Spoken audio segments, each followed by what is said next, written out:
जब जब दुनिया अनिश्चितताओं के भंवर में फंसी है तब तब समझदार नेतृत्व ने जनता को घबराने नहीं बल्कि संभलकर चलने का संदेश दिया है। संकट की घड़ी में सबसे बड़ी ताकत केवल संसाधन जुटाना ही नहीं होता है, बल्कि संयम, संतुलन और सामूहिक जिम्मेदारी को निभाना भी होता है।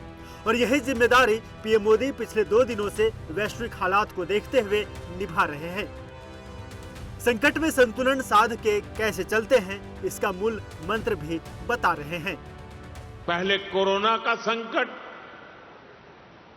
फिर वैश्विक आर्थिक चुनौतियां और अब पश्चिम एशिया में बढ़ता तनाव, इन सारी परिस्थितियों का असर लगातार पूरी दुनिया पर पड़ रहा है और भारत भी इससे अछूता नहीं है। अगर कोरोना महामारी इस सदी का सबसे बड़ा संकट थी, तो पश्चिम एशिया में युद्ध से बनी परिस्थितियां इस दशक के बड़े संकटों में से एक है। जब हमने मिलकर कोरोना का मुकाबला कर लिया, तो इस संकट से भी अवश्य पार पा जाएंगे। सरकार भी लगातार ये प्रयास कर रही है कि देश के लोगों, देश के सामान्य नागरिक पर इन सारी विपरीत परिस्थितियों का कम से कम असर हो। लेकिन ऐसे समय में देश को जन भागीदारी की शक्ति की बहुत बड़ी आवश्यकता है। दरअसल अमेरिका, इजराइल और ईरान के बीच का जंग बढ़ता जा रहा है। शांति की हर कोशिश नाकाम होती दिखाई दे रही है। हर नाकाम कोशिश के पीछे एक बड़ी तबाही तेल संकट के रूप में बनकर उभर रही है, जिसका असर पूरी दुनिया में पड़ रहा है। दुनिया भर के देश में इस संकट से तेल के दाम आसमान छू रहे हैं। ऊर्जा के क्षेत्र में महामारी की कहानी बढ़ती जा रही है, लेकिन इन सब के बीच भारत एक ऐसा देश है जो इतने बड़े संकट के बाद भी हर क्षेत्र में संतुलन कायम रखा है। न तेल के दाम बढ़े और न ही ऊर्जा सुरक्षा में कमी आई। संयम की अपील पर सहयोग करना भी जरूरी होता है। पहले के दशकों में भी जब जब देश युद्ध या किसी और अन्य बड़े संकट से गुजरा है, सरकार की अपील और उस अपील पर हर नागरिक ने ऐसे ही अपना दायित्व निभाया है। आज भी जरूरत है कि हम सब मिलकर अपना दायित्व निभाएं। देश के संसाधनों पर पड़ने वाले बोझ को कम करें। आप भी जानते हैं कि भारत कितने ही उत्पादों को मंगाने के लिए लाखों करोड़ रुपए की विदेशी मुद्रा खर्च करता है। इसी समय विदेश से आने वाले उत्पादों की कीमतें भी आसमान छू रही है और सप्लाई चेन भी पूरी तरह तहस नहस हो चुकी है। जैसे बूंद बूंद से घड़ा भरता है, वैसे ही हमें हर छोटे बड़े प्रयास से ऐसे उत्पादों का उपयोग कम करना है जो विदेश से आते हैं, और ऐसे व्यक्तिगत कामों से भी बचना है जिसमें विदेशी मुद्रा खर्च होती है। भारत ने हर संकट में एकजुट होकर इतिहास रचा है, चाहे ऊर्जा संकट हो, महामारी हो या वैश्विक अस्थिरता। भारत ने बार बार साबित किया है कि जब 140 करोड़ भारतीय साथ खड़े होते हैं तब हर चुनौती छोटी पड़ जाती है। पीएम मोदी की अपील भी उसी राष्ट्रीय चेतना को जगाने का प्रयास है कि जब देश एकजुट होता है तो किसी भी संकट को आसानी से पार किया जा सकता है। संकट के संतुलन को साधते हुए भारत ने वो हिस्सेदारी कायम रखी है जिससे देश में बैलेंस बना हुआ है। विशाखापत्तनम, मंगलुरु और पादुर में भूमिगत भंडार में 5.33 MMT कच्चा तेल रखने की क्षमता है। यहाँ लगभग 64% भरा है, जो कि देश की 9.5 दिनों की जरूरतें पूरी कर सकता है। अगर तेल कंपनियों के स्टॉक और रणनीतिक भंडार को मिला दिया जाए तो देश इस समय 60 दिनों का कच्चा तेल, 45 दिनों का प्राकृतिक गैस और 45 दिनों का एलपीजी भंडारण में रख सकता है। हालांकि देश को कम से कम 90 दिनों के आयात के बराबर भंडार रखना चाहिए, पर 60 से 74 दिनों का बैकअप सुरक्षित स्तर माना जाता है। भारत में रोज करीब 50 लाख बैरल कच्चे तेल की खपत होती है।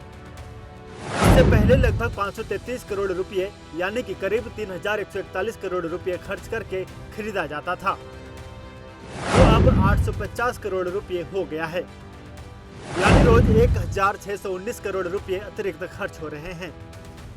Day of that, let me tell you categorically, we have no supply side problems. Today, the country has more than enough stocks of crude oil, LNG and LPG. When this crisis began, there were some concerns, but we converted the challenge into an opportunity. We have ramped up our domestic production of LPG, which used to be 36,000 metric tons per day. We have now taken it up to 54,000 metric tons per day. लेकिन जिस संदेश को राष्ट्रीय जिम्मेदारी के रूप में लिया जाना चाहिए, उसे विपक्ष ने राजनीतिक चश्मे से देखना शुरू कर दिया है। संयम की अपील पर सहयोग देने के बजाय आरोपों की राजनीति तेज हो गई है। एक तरफ पीएम मोदी देश को एकजुटता का संदेश दे रहे हैं, तो दूसरी तरफ विपक्ष एकजुटता के मैसेज को भी तोड़ने में लग गया है। राहुल गांधी ने ट्वीट करके सरकार पर निशाना साधा। दरअसल बात जब संकट की हो तो विपक्ष की नैरेटिव ना दिखे, ये कैसे हो सकता है? विपक्ष को शायद ये नहीं पता कि बूंद बूंद से ही सागर भरता है, और यह सिद्धांत संकट के समय राष्ट्र को मजबूत बनाता है। लेकिन विपक्ष ने इस संदेश को भी राजनीतिक बहस का विषय बना दिया है। विपक्ष के इस रवैये पर बीजेपी ने करारा जवाब दिया। राहुल गांधी को चाहिए कि पहले इंदिरा गांधी का बयान सुने, उसके बाद मनमोहन सिंह का बयान सुने, लेकिन राहुल गांधी का दिमाग के ऊपर चर्बी चढ़ी हुई है, उनको समझ में नहीं आएगा। मैंने कहा ना कि विपक्ष वो भैंस की चमड़ी की तरह मोटा हो गया, पानी टिकता ही नहीं है। इनको हर चीज़ में अव्यवस्था फैलानी है, देश को अस्थिर करना है, एक पैनिक क्रिएट करना है, तो ये सबसे कुछ होगा नहीं। अब देशवासी भी समझ गए इन लोग को। ये लोग जैसे ही बोलते हैं तो पूरा देश समझने लगता है कि और लो शुरू आ गया आ गया आ गया, पूरा देश यही कहता है। वैश्विक संकट के बावजूद भारत ने घबराहट नहीं बल्कि तैयारी और जिम्मेदारी का रास्ता चुना है। जनभागीदारी पर विश्वास किया, क्योंकि छोटी छोटी बचतें मिलकर ही राष्ट्रीय शक्ति को बढ़ाती हैं। अब आखिर पीएम मोदी के सोना न खरीदने की अपील के पीछे की क्या वजह है, आप इसको भी समझिए। पीएम मोदी ने भारत के विदेशी मुद्रा भंडार को बचाने के लिए ये अपील की। भारत अपने इस्तेमाल का करीब 99% सोना विदेशों से खरीदता है। 2025-26 में सोने का ये इंपोर्ट बिल करीब 6.4 लाख करोड़ रुपए का था। विदेशों से खरीदे जाने वाले सामान के कुल खर्चे में 9% हिस्सेदारी के साथ सोना दूसरे नंबर पर है। सोने का दाम $76,000 प्रति किलो से बढ़कर $1,00,000 प्रति किलो तक पहुंच गया। फिलहाल सोने की कीमत करीब $1.52 लाख प्रति किलो है। इन कीमतों पर सोना खरीदने से भारत में फॉरेन रिजर्व में डॉलर तेजी से घटेगा। सोने की बड़ी कीमतों के चलते गोल्ड इंपोर्टर्स हाथ पीछे खींच रहे हैं और कम सोना भारत आ रहा है। जनवरी में करीब 100 टन, फरवरी में करीब 65 टन और मार्च में करीब 22 टन सोना खरीदा गया। अप्रैल में अनुमान है कि सिर्फ 15 टन सोना खरीदा जाएगा। पिछले 30 सालों के सबसे निचले स्तर में से एक है। यानी अगर आप सोना नहीं खरीदेंगे तो भारत का इंपोर्ट बिल बढ़ेगा। इससे फॉरेन रिजर्व में डॉलर स्थिर बना रहेगा और रुपया तेजी से कमजोर नहीं होगा। इसके साथ साथ खाने की तेल जो इंपोर्ट करते हैं उस पर भी इंपोर्ट ड्यूटी को कम करने के लिए जरूरत के हिसाब से यूज करने का पीएम मोदी ने अपील की। दरअसल पीएम मोदी की इन अपीलों के पीछे की वजह भारत का घटता फॉरेन रिजर्व है। 1 मई को भारत का कुल फॉरेन रिजर्व $728.49 बिलियन से $690.69 बिलियन के करीब था, यानी करीब 65.6 लाख करोड़ रुपए पर आ गया। एक हफ्ते में ये करीब 26,000 करोड़ रुपए कम हुआ है। अब इसके फर्क को भी समझ लीजिए।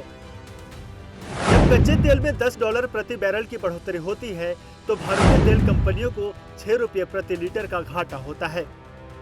पिछले 2 महीनों से जारी जंग के कारण क्रूड 50% महंगा हुआ है। ऐसे में अनुमान है कि भारत का crude import bill 17 lakh crore रुपए तक पहुंच सकता है। यानी पेट्रोल डीजल की खपत घटने से भारत का डॉलर बचेगा और सप्लाई पर भी दबाव घटेगा। कार पुलिंग से सालाना 38 करोड़ लीटर फ्यूल बचाया जा सकता है। साथ ही भारत फर्टिलाइजर यानी खाद के मामले में दुनिया के सबसे बड़े खरीदारों में से एक है।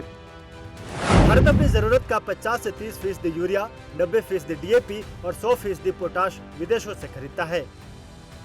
भारत के इंपोर्ट बिल में इसका हिस्सा करीब 3% है। यानी फर्टिलाइजर की कम खपत से इंपोर्ट बिल और सब्सिडी का खर्च कम होगा। संकट की असली परिभाषा चुनौती नहीं बल्कि उसका सामना करने की क्षमता होती है और भारत की पहचान यही रही है कि समय जब भी परीक्षा लेता है तब ये भारत बिखरता नहीं है बल्कि और अधिक मजबूत होकर उभरता है। पीएम मोदी की अपील उसी राष्ट्रीय चेतना को जगाने का प्रयास माना जा रहा है कि बचत भी सेवा है, संयम ही देशभक्ति है और एकजुटता ही सबसे बड़ी शक्ति है। Bureau report, prime news.